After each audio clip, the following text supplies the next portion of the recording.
Hey, what's up to everybody out there? You know me. Let's check this out today. Let's talk, within the corporate structure of things, right? And why I was so eager and so big into, trying to, contact attorney and, have a great attorney, to represent, the legal side of the entity, for purposes, meaning like when you look at all these big institutions and companies and so far and so on, they all gonna have that one component, which is gonna be that corporate attorney, right? And he could be a general counselor, or he could be an in-house, whatever it may be, right? And with that being said, what I learned years ago, when you start a business, it's always good to have them in the initial going of things, because everything in business to me is law. So you go, if something go wrong, you got to go to court itself. You're gonna need them to try to, work on your side as far as dealing with, this side, not criminal. We talking about just in the corporate setting of things, we're dealing with civil and different, things that may be pertaining to, being sued. Now I know y'all saying with Jesse, why we talking about attorney deed?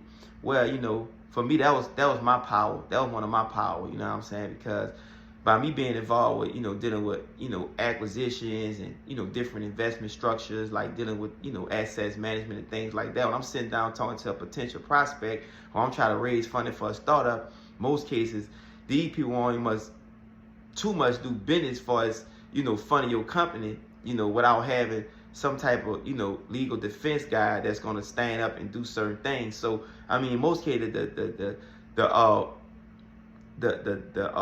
legal assistant, the attorney, really is for the founder and executives, and somebody that got titles for the CEO and the CFO and things of that nature, right?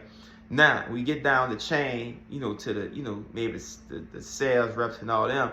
He don't really have too much, direct dealings with them, but he represents the whole entity or the whole, organization, whatever you want be or you have already.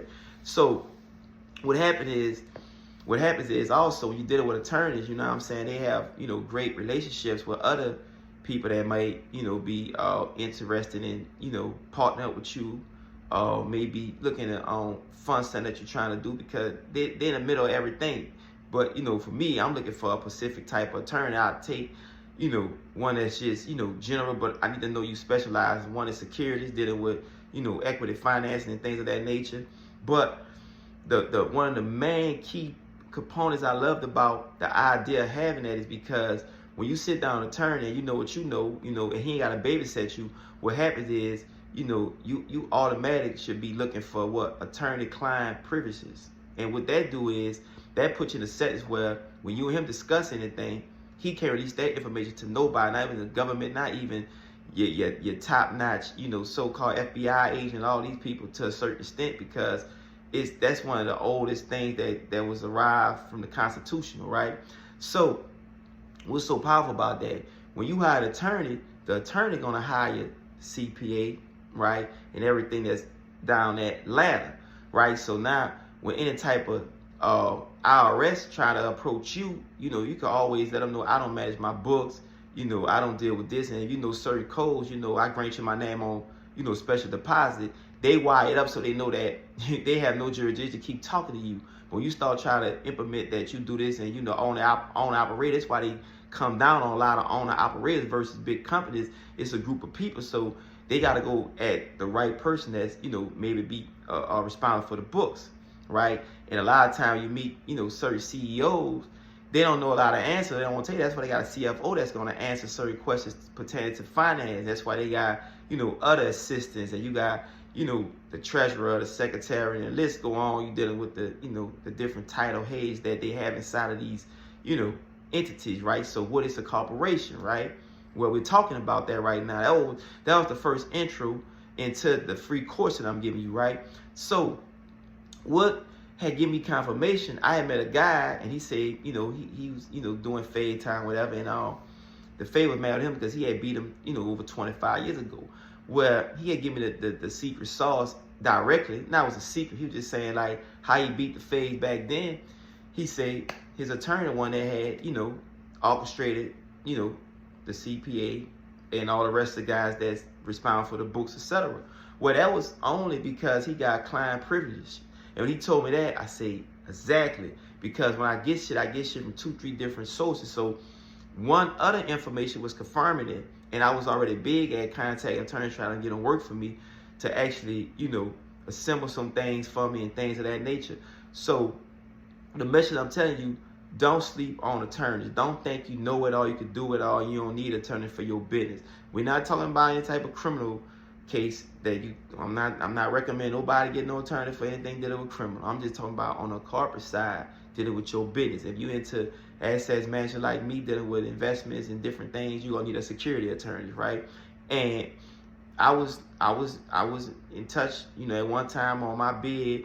I was with a guy who was on American Greed. He was a so-called billionaire also.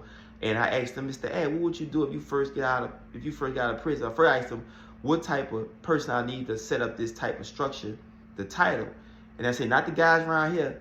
And he actually gave me the secret sauce. He said, an acquisition attorney, because he saw that I had a lot of stuff lined up in my proposal dealing with, buying companies that own real estate, etc. And that's what he was doing. He was buying up, the big old malls. He bought a QI, Qualified Intermediate Company, etc.